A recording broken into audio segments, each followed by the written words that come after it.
Shalom, selamat pagi.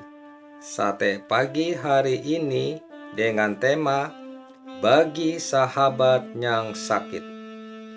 Lebih dari 20 tahun sebelum menjadi Rektor STT Jakarta dan Ketua Umum PGI, Soelarso Sopater menulis buku Bingkisan bagi Sahabat yang Sakit yang berisi kumpulan karangan dalam bentuk sapaan kepada orang-orang sakit. Pada waktu itu, Soelarso bekerja sebagai pendeta rumah sakit di RSK Bethesda, Yogyakarta. Keluarga Soelarso pun tinggal di belakang rumah sakit, di sebuah rumah yang diapit oleh 2 selokan pembuangan limbah, kamar operasi, dan kamar cuci. Tidak lama kemudian, keluarga Soelarso sendiri tertimpa penyakit berat. Putri sulung mereka yang masih kecil terserang virus polio, nyelitis yang ganas. Dibayangin keprihatinan yang memilukan hati karena setiap hari Soelarso bertatapan dengan puluhan orang sakit. Lalu ditambah lagi dengan putrinya sendiri yang sakit berat. Nada buah pena yang bagaimanakah yang terdengar pada tulisan Soelarso ini? Mungkin kita membayangkan nada yang emosional dan mendesak. Berdoalah, berserahlah, bertobatlah, percayalah, mintalah keajaiban, mintalah kesembuhan, dan seterusnya. Kita semua tahu bahwa desakan semacam itu biasanya malah menyebabkan si sakit menjadi gelisah, rusuh, dan panik. Nada semacam itu tidaklah kita jumpai dalam karangan Soelarso. Yang terdapat dalam bukunya justru nada kebalikannya, yakni tentram dan tenang. Seirama dengan gaya kepribadiannya dalam buku itu, Soelarso menyapa para pembaca dengan halus dan bersahaja, dengan anggun dan apik, dengan pengertian dan simpati, dengan menenteramkan dan menopang. Di halaman 50 ia berkata, "Kini sahabat punya waktu berbaring beberapa hari berturut-turut, mungkin tambah sampai beberapa minggu, tanpa pekerjaan berarti, suatu waktu dan kesempatan yang cukup untuk berpikir-pikir.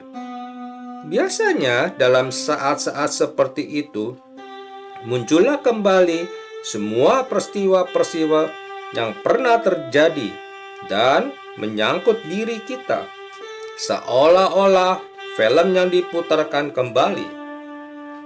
Menengok kembali jalan panjang yang telah dilalui dalam kehidupan ini memang menarik.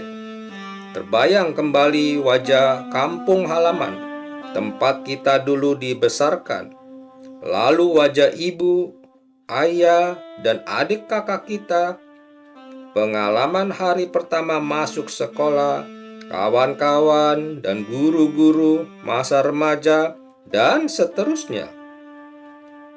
Pembayangan itu menjadikan kita berpikir dan menimbang-nimbang apa artinya semua pengalaman dan peristiwa itu, apa hikmatnya untuk masa kini, apa yang telah kuperbuat dengan hidupku selama ini, dan apa tujuan hidupku selanjutnya.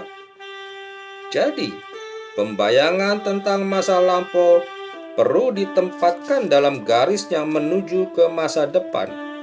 Sebab itu, Soelarso meneruskan, tetapi memikir dan mempertimbangkan itu bukan berarti menonton ulang film hayal mengenai biografi kita. Itu mesti dikerjakan dengan menetapkan adanya arah dan tujuan yang akan dicapai. Sahabat perlu mengerjakan sesuatu dengan deretan-deretan pikiran-pikiran yang muncul kembali itu. Sahabat perlu menetapkan sesuatu tujuan. Semudah itukah kita memawas masa lampau lalu menimbang-nimbang tujuan hidup untuk masa depan? Tidak, sebab bukan mustahil dalam memawas diri dan menimbang-nimbang apa yang hendak kita perbuat dengan sisa hidup ini. Kita menjadi getir, masgul, kecewa, marah, takut, dan patah semangat. Karena itu Saudara bertanya, bagaimanakah sekarang tujuan yang terbaik itu dapat dicapai dengan pemikiran sahabat? Caranya ialah dengan jalan memberitahukan semuanya kepada Allah.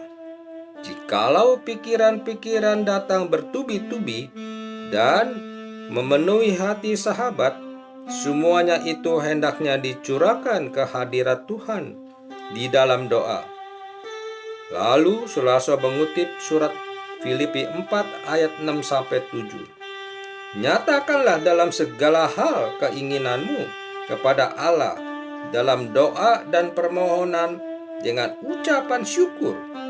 Damai sejahtera Allah yang melampaui segala akal akan memelihara hati dan pikiranmu dalam Kristus Yesus. Coba kita simak ayat itu. Apa yang hendak diberikan Allah kepada kita? Yang dijanjikan Allah bukanlah hal-hal yang hebat, luar biasa, ajaib, atau spektakuler, melainkan sesuatu yang sederhana, yakni damai sejahtera Allah dalam Kristus Yesus. Maksudnya adalah agar hati dan pikiran kita berisi perasaan tenang dan teduh, reda dan tentram, aman dan sentosa. Bukankah itu yang paling dibutuhkan kalau kita sedang sakit? Mari kita berdoa. Bapa Sorgawi, kami bersyukur pada pagi hari ini kami dapat merenung tentang pengalaman daripada Bapak Sularso Sopater. Biarlah kami juga banyak peduli pada orang-orang yang dalam keadaan sakit, menghibur dia, berdoa, dan juga memuji memuliakan nama Tuhan. Terima kasih ya Tuhan, Engkau sungguh baik. Ini adalah doa-doa kami. Di dalam nama Tuhan Yesus kami berdoa. Amin.